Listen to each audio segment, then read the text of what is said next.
What is going on, guys? It is Wrestlelamia here, back with another video. Join us now as we look at this week's edition of SmackDown that came live from the UK, as well as the wildest news stories and rumors you need to know, including Hulk Hogan's death under investigation, WWE have lost their minds, is The Undertaker having one more match, condolences to the Bellas, The Rock wants an AEW star in WWE, a WWE star set for a huge push, Pat McAfee returning to WWE, and much more. Be sure to subscribe and hit that notification bell for daily wrestling videos and follow us on Facebook for exclusive lists.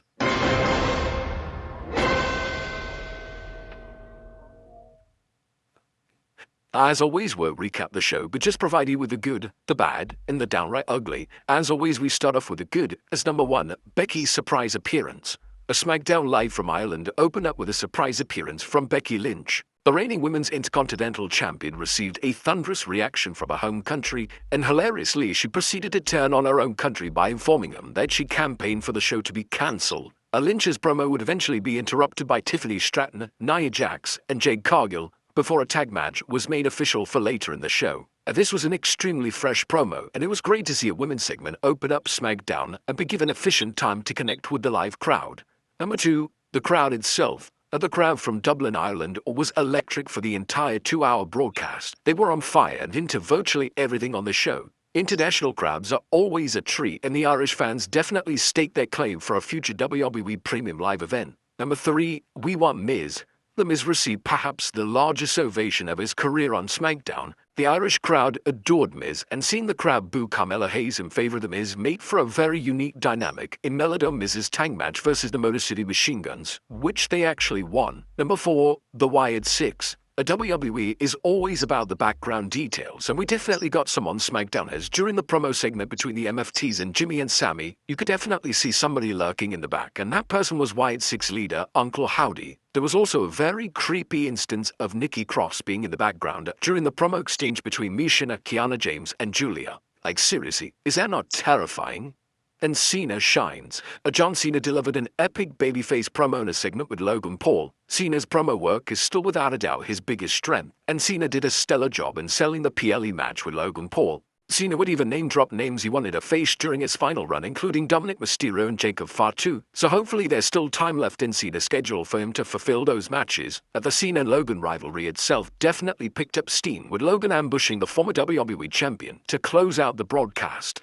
It also definitely seems like we're getting John Cena versus Brock Lesnar. Nick Aldis mentioned that he did talk to Brock Lesnar. John Cena definitely looked emotional in what is his final appearance in Dublin, Ireland. You could see that he was almost holding back the tears. That was a good. What about the bad is number 1, the women's mid-card. The WWE has a big issue with the way they present their champions. Numerous champions seem to win the title, then just disappear from television. It occurred during Io Sky's world title reign, and now it's occurring during Julia's reign as Women's US Champion. Julia's wrestled just once on TV since winning the title, and on SmackDown this week, she was yet again relegated to a backstage segment.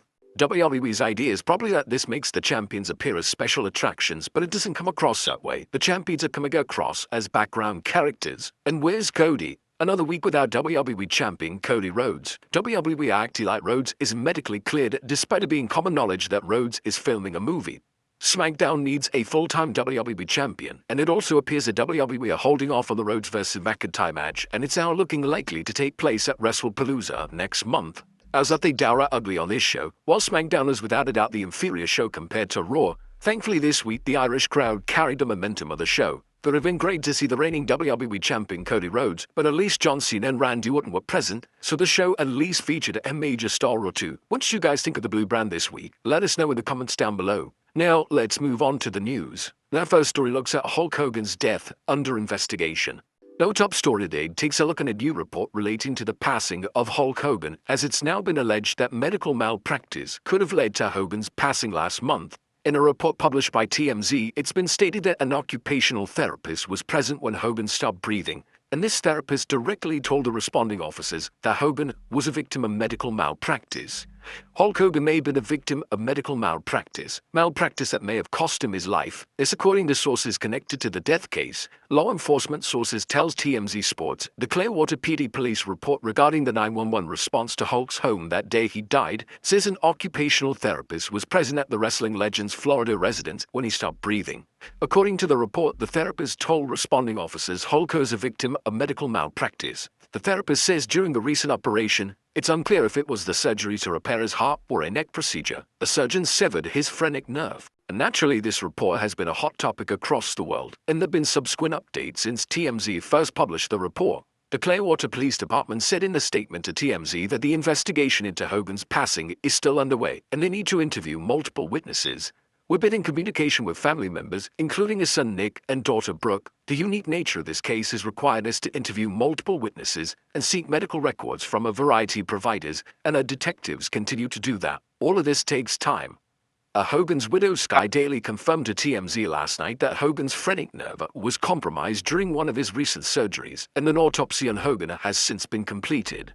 Next up, WWE have lost their minds. The tickets are now on sale for WWE's WrestlePalooza PLE next month, and WWE have lost their minds when it comes to pricing for the event. Fans on social media discovered that floor seats for the event are being priced at just under $6,000. That's right, $6,000. Considering that this is a new PLE and isn't even a Big Four event, this is just total greed. Per wrestling should be affordable. Mars PLE tickets aren't going to be super cheap. WWE are acting like this is a Wrestlemania-style event with this kind of pricing structure.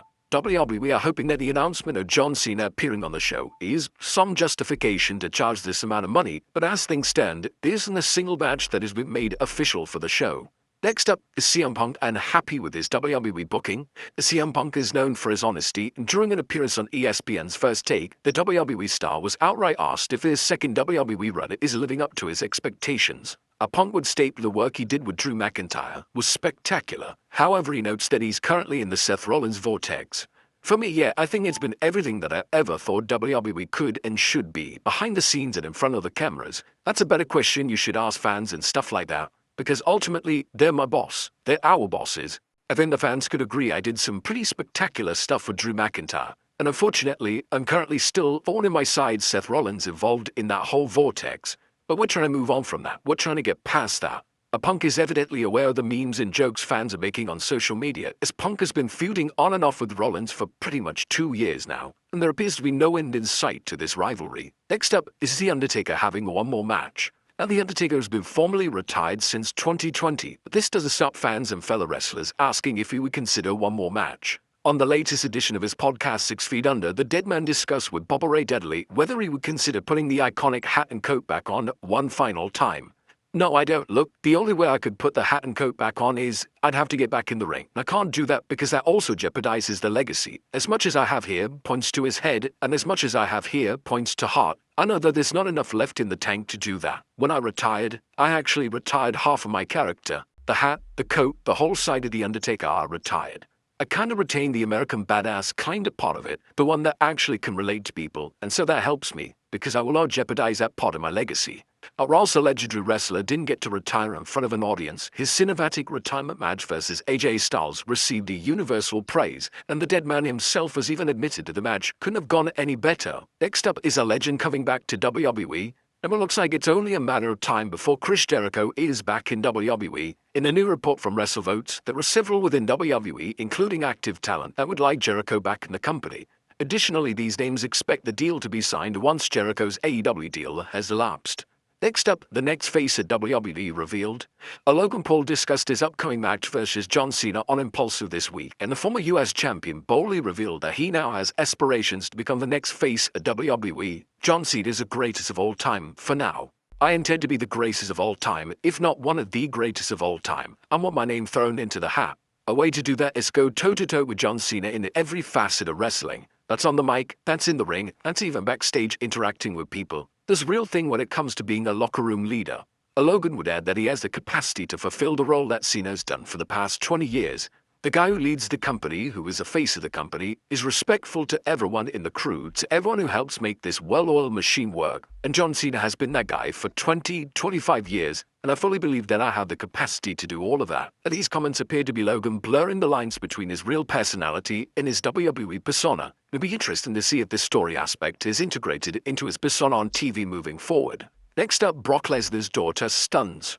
Brock Lesnar's daughter Maya Lesnar, who's a multi-time shot-putting champion, recently took to social media to clap back at the haters. She posed in a red bikini with a caption saying, "At 200 pounds and every ounce is powerful, confident, and beautiful. Ladies, the bikini was made for you."